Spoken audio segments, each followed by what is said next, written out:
નમસ્કાર દર્શક મિત્રો, આઈજીઆરટીસી ન્યૂઝમાં આપનું હાર્દિક સ્વાગત છે। હું છું આપની સાથે સંધ્યા। તો સમાચારની શરૂઆત કરતા પહેલા નજર કરીશું આજના મુખ્ય સમાચાર પર। ભરૂચના તપોવન સંસ્કાર કેન્દ્ર દ્વારા આયોજિત ગરબા કેટલાક ખેલૈયાઓ માટે સુરક્ષિત। અવાવરૂ જગ્યા હોવાના કારણે અનેક ચર્ચાનો વિષય। માં જગદંબાની આરાધનાનો પર્વ કમાણીનું સાધન બન્યું હોય તેવી પાસો સોશિયલ મીડિયા ઉપર વાયરલ। તંત્ર મંજૂરી આપશે કે કેમ, લોકોમાં ચર્ચાનો વિષય। દીકરી તેની સાથે ભાગી ફુલહાર કરી દીકરીએ જ પિતા અને ભાઈ સામે નોંધાવી ફરિયાદ। દીકરી ગુમ રહેતા અપહરણ મુદ્દે મુસ્લિમ સમાજ સાથે પરિવાર ઉતર્યું મેદાનમાં। હાસોડના ઇલાવ ગામે કાદો કીચડના સામ્રાજ્ય વચ્ચે અંતિમ સંસ્કારની નનાવી લઈને થવું પડે છે પસાર। ગંગીના સામ્રાજ્યથી નથી જળવાતો મોતનો મલાજો। ભરૂચ જિલ્લામાં ગત રોજથી ધોધમાર વરસાદ। ભરૂચ શહેરના અનેક વિસ્તારોમાં જળબંબાકારની સ્થિતિ।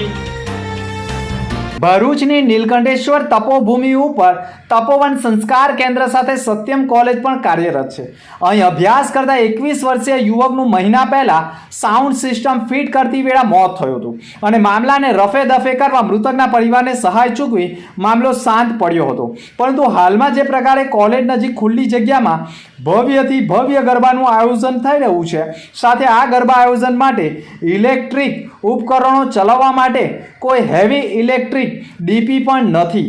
સાથે જો જનરેટર ઉપર ચલાવવામાં આવે અને હાલમાં ચોમાસાના વરસાદી માહોલને ધ્યાને રાખી જો કોઈ આકસ્મિક ઘટના બને તો ખેલૈયાઓનું જીવનું જોખમ પણ ઊભું થાય તો જવાબદાર કોણ, તેવા સવાલો વચ્ચે હાલ તો ગરબાના આયોજન માટે તૈયારીને આખરી ઓપ અપાઈ રહ્યો છે। પરંતુ ભરૂચ જિલ્લા વહીવટી તંત્ર દ્વારા સ્થળ નિરીક્ષણ અને ખેલૈયાઓની સુરક્ષા અંગે તપાસ કરશે કે પછી મંજૂરી આપી દેવાશે, અને જો મંજૂરી આપી દેવામાં આવે અને ઘટના બને તો જવાબદાર કોણ ગણાય તેવા પ્રશ્નો ઊભા થાય છે। કારણ કે નહીં જેવા ગણેશજીના પંડાલમાં વિદ્યાર્થીઓ સાઉન્ડ સિસ્ટમ ફિટ કરતા વિદ્યાર્થીનું મોત થયું હતું, જેની શાહી હજુ સુકાઈ નથી, અને જો ખેલૈયાઓની સુરક્ષા વગર ગરબાનું આયોજન થાય તે ગંભીર બાબત હોવાનું પણ લોકો માની રહ્યા છે। પરંતુ હાલ તો સંસ્થાના લોકો પણ એક જ વાત કહી રહ્યા છે, આકસ્મિક ઘટનાઓ તો બનતી રહે, પરંતુ આકસ્મિક ઘટનાઓમાં કોઈના જીવ જાય તે બાબત ગંભીર છે અને તકેદારી રાખવી પણ જરૂરી છે। ત્યારે સવાલ એ છે કે ગરબા આયોજનને મંજૂરી મળશે કે કેમ। ભરૂચ જિલ્લામાં સાર્વત્રિક વરસાદ તમામ 9 તાલુકામાં વરસ્યો છે। હાસોટ વાલિયામાં 2 ઇંચ વરસાદ મેઘરાજાનો અંતિમ રાઉન્ડ, વાતાવરણમાં ઠંડક પ્રસરી ગયો છે। ચોમાસું વિદાય લઈ રહ્યું છે ત્યારે ભરૂચ જિલ્લામાં 24 કલાકમાં સાર્વત્રિક વરસાદ વરસ્યો હતો, જેના કારણે વાતાવરણમાં ઠંડક પ્રસરી હતી। ભરૂચ શહેર અને જિલ્લામાં સતત 3 દિવસથી વરસાદી માહોલ જોવા મળી રહ્યો છે, જે છેલ્લા 2 દિવસથી ધીમી ધારે વરસાદ વરસ્યા બાદ ભરૂચ જિલ્લામાં બીતેલા 24 કલાકમાં સાર્વત્રિક વરસાદ નોંધાયો હતો। ઉકળાટ અને બફારા વચ્ચે વરસાદ વરસતા વાતાવરણમાં ઠંડક પ્રસરી હતી। ભરૂચ જિલ્લાના 9 તાલુકામાં વરસેલા વરસાદના આંકડા પર નજર કરીએ તો જંબુસરમાં 12 મીમી, આમોદમાં 14 મિલીમીટર, વાગરામાં 2 ઇંચ, ભરૂચમાં 1.5 ઇંચ, ઝઘડિયામાં 12 મિલીમીટર, અંકલેશ્વરમાં 5 મિલીમીટર, હાંસોટમાં 2 ઇંચ, વાલિયામાં 2 ઇંચ અને નેત્રંગમાં 1 ઇંચ વરસાદ નોંધાયો છે। ચોમાસું વિદાય લઈ રહ્યું છે ત્યારે સમગ્ર રાજ્યમાં મેઘરાજાનો અંતિમ રાઉન્ડ શરૂ થયો છે અને આગામી 1 અઠવાડિયા સુધી છૂટાછવાયા વરસાદની આગાહી પણ હવામાન વિભાગે કરી દીધી છે। આવતીકાલે 27મી સપ્ટેમ્બર શુક્રવારના રોજ દક્ષિણ ગુજરાત વીજ કંપની લિમિટેડ દ્વારા ભરૂચ શહેરમાં 22 કેવી જીએચબી ફીડર ઉપર આવતા વિસ્તારોમાં અગત્યનું સમારકામ હોવાથી ભરૂચ શહેરના રાઘવનગર, આશ્રય society, Ganeshnagar, Hariom Nagar, Ashirwad bungalows, Alankar society, Jawaharnagar society, ABC complex, Rudraksh apartment, Mahadevnagar, Chamunda row house, Ashirwad park, Neelamnagar, Surabhi society, Mangalam society, Mayur park, Anuradha society, Neelkanthnagar, Shivam society, Atithi bungalows, Jalaram Dham, Sarvodaynagar, Apna Ghar society तथा अमीधरा सोसायटी, जीएसटी भवन, गुजरात गैस कंपनी विस्तार तथा आजूबाजूमा आनंद मंगल सोसायटी, रजनीगंधा सोसायटी, श्रद्धा सोसायटी, सोन तलावड़ी, नर्मदा एपार्टमेंट, जवेरनगर, गायत्री नगर, मुक्ति नगर, शिवकृपा सोसायटी, उन्नति नगर, दूरदर्शन केंद्र, गायत्री नगर, मुक्ति नगर सहित आजूबाजू कलेक्टर कचेरी ने आजूबाजूना तमाम विस्तारों વિસ્તારોમાં વીજ પુરવઠો બંધ રહેનાર છે અને સવારના 8 કલાકથી સાંજના 5 કલાક સુધી વીજ પુરવઠો બંધ રહેનાર હોવાની માહિતી મળી રહી છે. પૂર્વ ધારાસભ્ય મહેશ વસાવાનો દીકરો ગૌરવ વસાવા મુસ્લિમ યુવતીને લઈ છેલ્લા 1 મહિનાથી રફુ ચક્કર છે અને બંનેના ફુલહાર કરતા ફોટા પણ વાયરલ થયા છે અને યુવતીના પરિવારને છેલ્લા 1 મહિનાથી આશ્વાસન અપાતું હતું કે તમારી દીકરી તમને મળી જશે.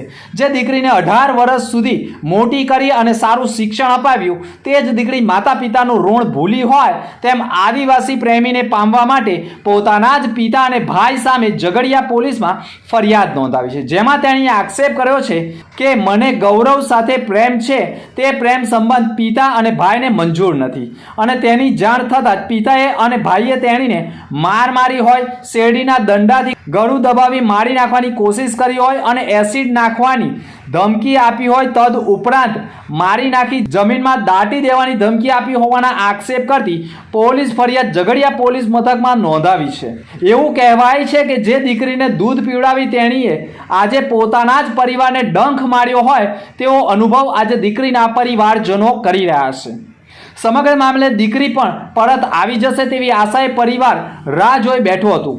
દીકરીએ જ પોલીસ ફરિયાદ નોંધાવતા દીકરીના પરિવારજનોનો ગુસ્સો આસમાને પહોંચ્યો છે અને પોતાની દીકરીને પરત મેળવવા સામ દામ દંડની ભેદની નીતિ અપનાવવા પોતાના સમાજનો સહારો મેળવી હવે આખરે પરિવારજનો ભરૂચ કલેક્ટર કચેરી ખાતે દોડી આવ્યા હતા અને દીકરી પરત મળે તેવી આશાઓ વ્યક્ત કરતું આવેદનપત્ર કલેક્ટરને સુપ્રત કર્યું હતું. તેમાં આક્ષેપ કર્યા છે કે દીકરીને ભગાડી અપહરણ કર્યું છે, જેમાં પૂર્વ ધારાસભ્યના નામોનો ઉલ્લેખ કરી આક્ષેપો કર્યા છે. તેઓ રાજકીય વર્ગ ધરાવે છે અને અમો આ બાબતે હાઈકોર્ટ સુધી પણ જનાર છે. પરિવારજનોને પણ ધમકીઓ અપાઈ રહી છે, જેથી સુરક્ષાના ભાગરૂપે કાયદેસરની ફરિયાદ દાખલ કરવાની માંગ ઉઠી છે. જે યુવક ભગાડી ગયો છે તેના અને તેના પિતાના ગુનાહિત ભૂતકાળ પણ હાઈકોર્ટમાં રજૂ કરનાર હોવાના પણ આક્ષેપ કરી દીધા છે. મારું નામ મુંતસિરા. મારી છોકરી ફાઈજા એક નાઈને હજુ બહાર જ નીકળી હતી. એક ગાડી આવી ફોર્ચ્યુનર, એમાંથી 2-3 જણા ઉતરીને એને શું કીધું તે ખબર નથી. એની સાથે એના લોકો મારી છોકરીને લઈ ગયા છે. અમે એને શું હેરાન કરતા એ મને ખબર નથી. એ વારંવાર એવું ઘરે પણ આટા મારતા હતા એ લોકો. આજે અમે કલેક્ટર ઓફિસમાં આવેલા છે ન્યાય માટે. અમારી છોકરીને કઈ જાણ ને કઈ ખબર અંતર અમને છે નથી. મારી છોકરીને મહેશભાઈનો છોકરો ગૌરવ વસાવા લઈ ગયેલો છે. અમને ભાર મળેલ છે. ભરૂચ જિલ્લાના ઘણા તાલુકાના ઘણા ગામોમાં હજુ પણ વિકાસ પહોંચ્યો નથી. હાંસોડ તાલુકાના ઇલાવ ગામે અંતિમ યાત્રા માટે પણ કાદવ કીચડવાળા રસ્તા ઉપરથી લોકોએ નનામી લઈને જવા મજબૂર થવું પડે છે. અંતિમ સંસ્કાર માટે સ્મશાને જતા રસ્તાઓ ન હોવાથી મોતનો મલાજો કાઢવા માટે પણ લોકોને તકલીફોનો સામનો કરવો પડી રહ્યો છે.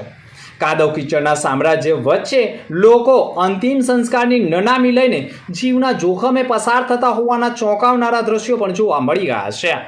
ભરૂચ જિલ્લા યુથ કોંગ્રેસના વરસાદી નુકસાનના વળતરના મુદ્દે કિસાન યાત્રાના એલાનના પગલે ભરૂચ જિલ્લા ભાજપ પ્રમુખ મારુતિસિંહ અટોદરિયાએ પણ ખેડૂતોને ગુમરાહ કરવામાં આવી રહ્યા હોવાનો આરોપ લગાવ્યો છે. ભરૂચ જિલ્લામાં ઓગસ્ટ અને સપ્ટેમ્બર માસમાં થયેલા ભારે વરસાદથી ધરતીપુત્રોને આર્થિક નુકસાન થયું છે, જેનું વળતર હજુ ચૂકવાયું નથી. ત્યારે આ મુદ્દે જિલ્લા યુથ કોંગ્રેસે આવતીકાલે 27મી સપ્ટેમ્બરથી નેત્રંગથી ભરૂચ કિસાન યાત્રા યોજી કલેક્ટર કચેરીએ ઘેરાવો કરવાનો એલાન કર્યો છે. ત્યારે ભરૂચ જિલ્લા ભાજપ પ્રમુખ મારુતિસિંહ અટોદરિયાએ ખેતીવાડી વિભાગ દ્વારા નુકસાનીનો સર્વે પૂર્ણ કરી દેવામાં આવ્યો છે અને હજુ પણ નોંધણી કરવાની કામગીરી ચાલી રહી છે. ત્યારે સાંસદ અને ધારાસભ્યોએ આ અંગે રજૂઆતો પણ કરી છે. વિપક્ષ દ્વારા ખેડૂતોને ગુમરાહ કરવામાં આવી રહ્યા હોવાનો આરોપ લગાવ્યો છે. અતિ ભારે વરસાદના કારણે ભરૂચ જિલ્લાના 9 તાલુકાઓમાં ખેડૂતોના પાકમાં ખૂબ નુકસાન થયું છે.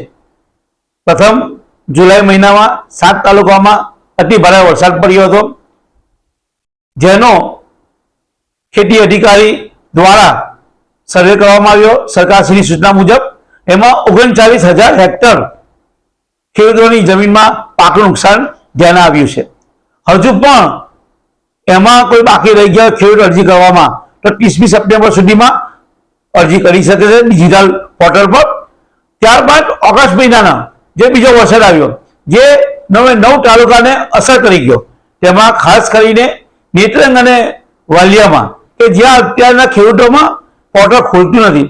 પણ મારે આપના માધ્યમથી ખેડૂત મિત્રોને જણાવું છું કે આ ખેતીનો પાકના નુકસાનનું સર્વે એટલે કે 37,000 હેક્ટર ઉપરાંતનું સર્વે ખેતી અધિકારીઓની ટીમ દ્વારા કરી સરકારમાં મંજૂરી અર્થે મોકલી આપ્યું છે.